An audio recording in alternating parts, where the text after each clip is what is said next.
So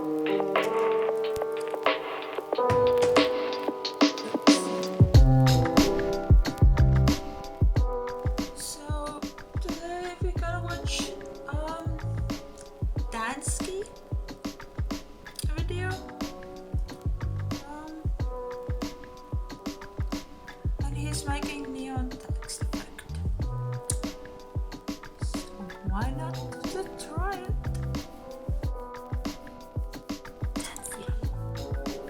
Hey YouTubers, it's Dansky and this is my son Leo.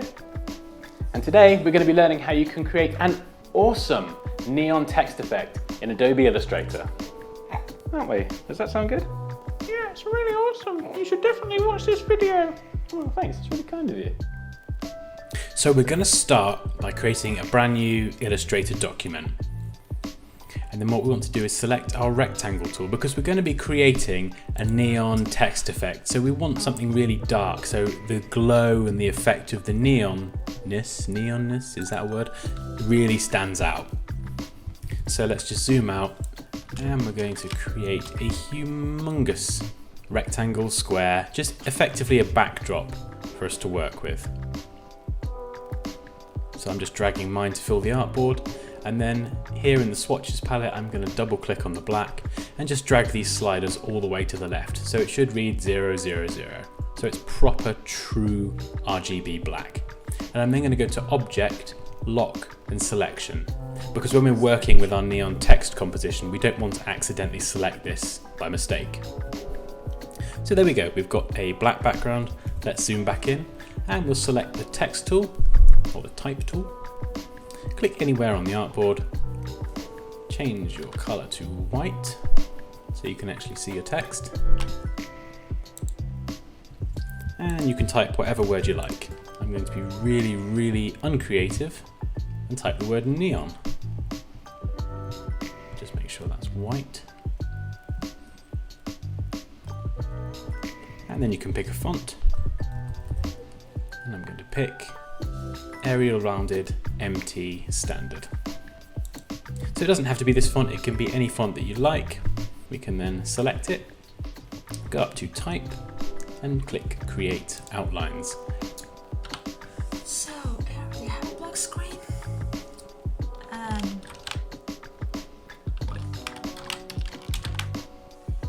Oh no.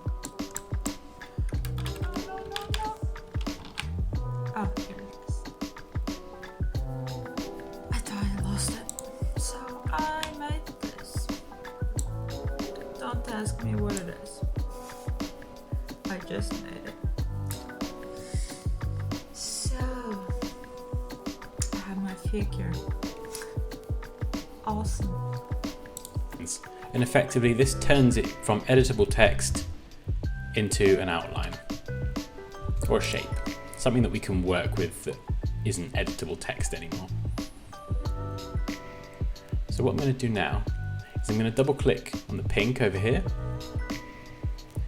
and then check this as a global swatch. So what this means is that once we've created our neon text effect, if we then go back and change this swatch at a later date, any instance of it throughout our document will be updated to the new color. So if I create pink neon text, for example, I can then load up this swatch at the very end of this video, and then I can change the sliders so it's blue and it will update every instance of that pink. Give me a second, because I have a problem.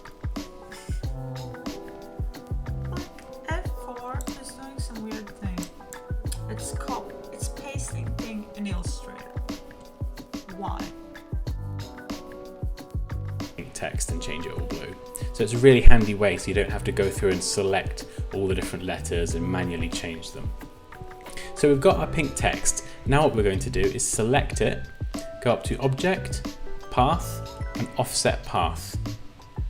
And what this will do is effectively create another version of our text but with a slight offset. So here you can see 10 pixels.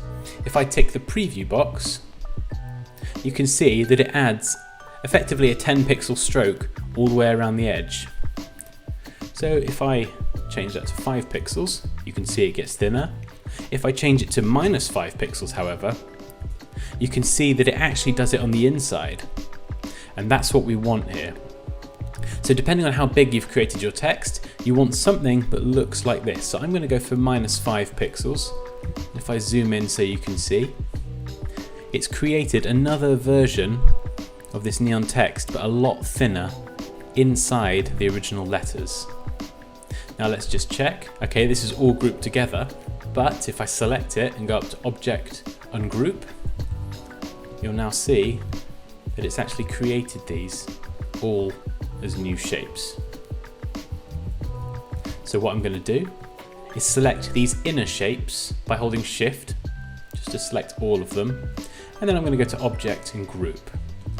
And then holding Shift and using the arrow keys, I'm just going to tap it down. And then I'm going to do the same for the slightly thicker neon text. Just select all of that, go to Object and Group. So now when we're working with them, they are all grouped together.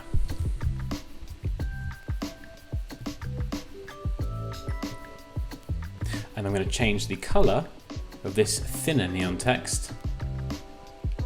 Well, I'm going to make it a slightly lighter shade of pink. So we've got our pink selected in the swatches palette. What we can actually do is go up to here and go to Colour Guide.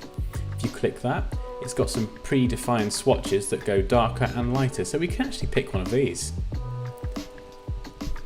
And then I can click the new swatch tab and it will automatically add that as a new swatch. And then holding Shift and pressing the arrow keys, I can just tap the thinner neon text back into place. Okay, so there we go, we can see it starting to take shape. If you imagine that this lighter colour in the middle is the bulb, it is the bright bulb that is creating the light, and then the pink around the edge is going to become our glow that comes off of the bulb. So you could even make this inner colour a bit lighter if you really wanted to.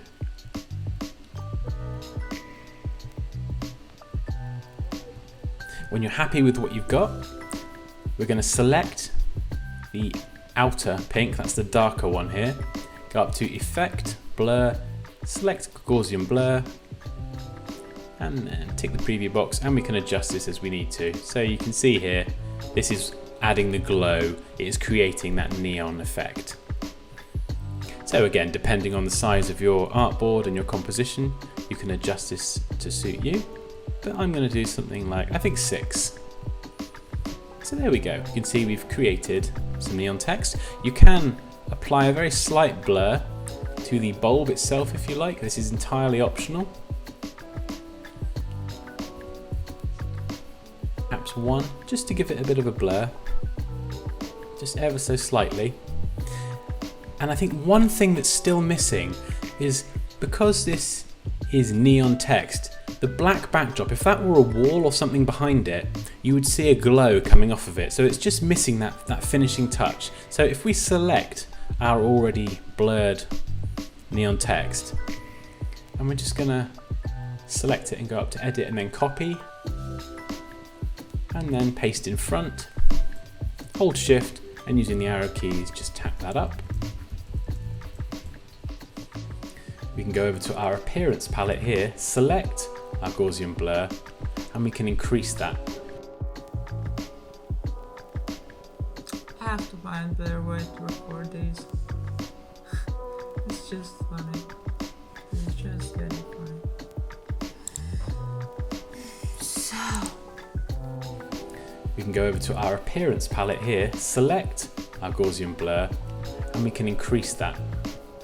appearance power? No, there is such thing. Should I click one? Oh. Oh.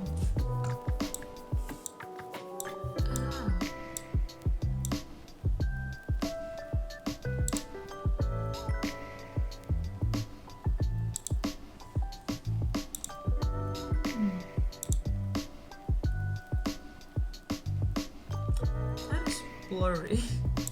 I didn't thought it's gonna be that blurry.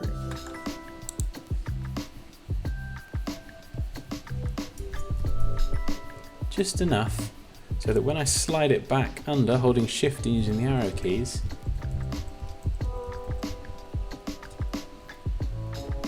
it just gives a little bit of a glow around the actual letters themselves, and you can then adjust the transparency of this as you like. So it should be more blurrier than this.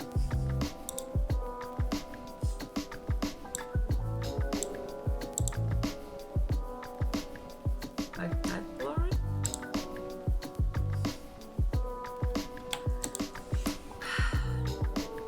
My illustrator don't like me.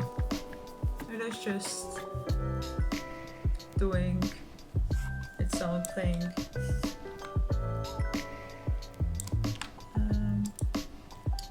Just put it on the bottom. Oops, I didn't meant to do that. Yeah, like that. Just make it more transparent than this.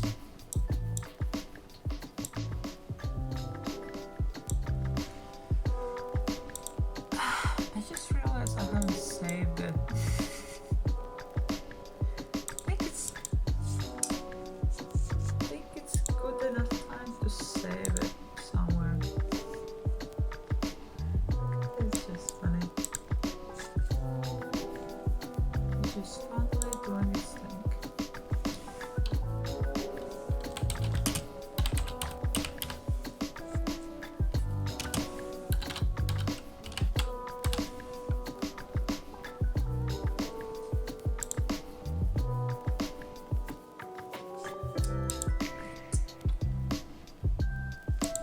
Saved.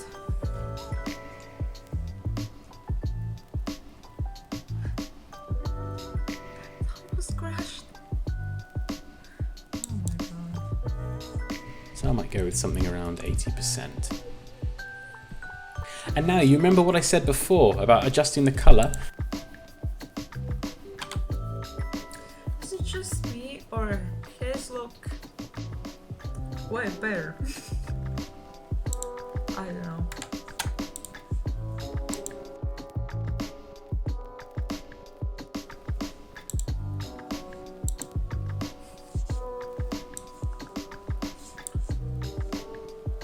I'm not sure if it, oh no.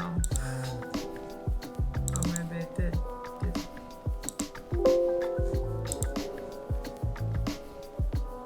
I did something wrong.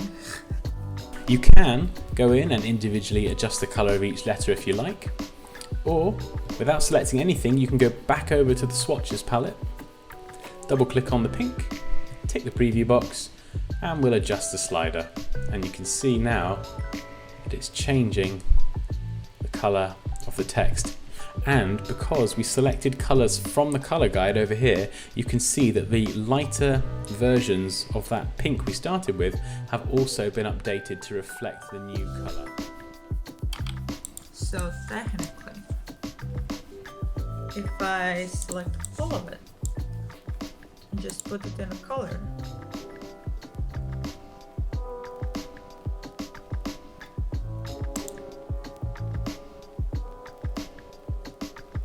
it works. You can just select it all and change the color.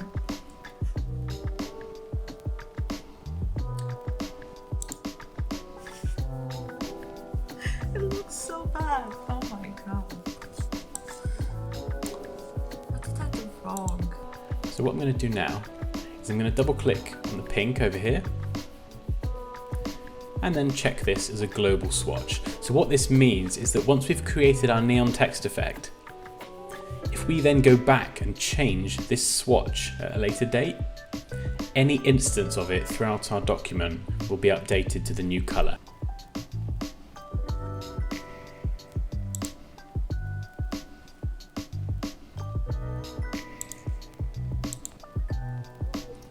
Alright, let's try to fix it. It looks so bad.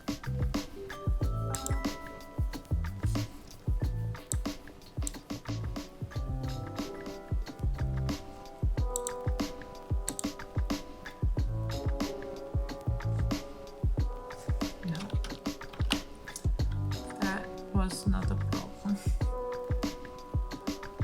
But problem. I should. No.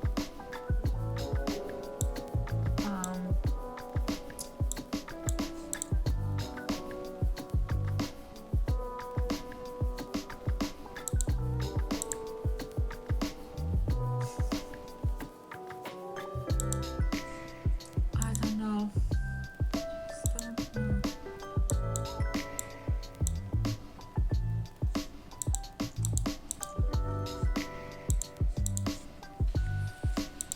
And there you go, we've created some neon text in Illustrator. As always guys, if you enjoyed this video, please hit that like button, share and subscribe for more, and I'll see you next time. Take care. I'm gonna say bye-bye. Bye-bye. Bye-bye.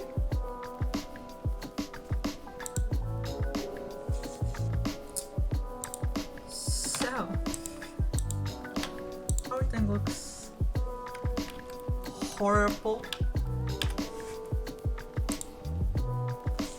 Well, if you want to try and make something better than I did, you can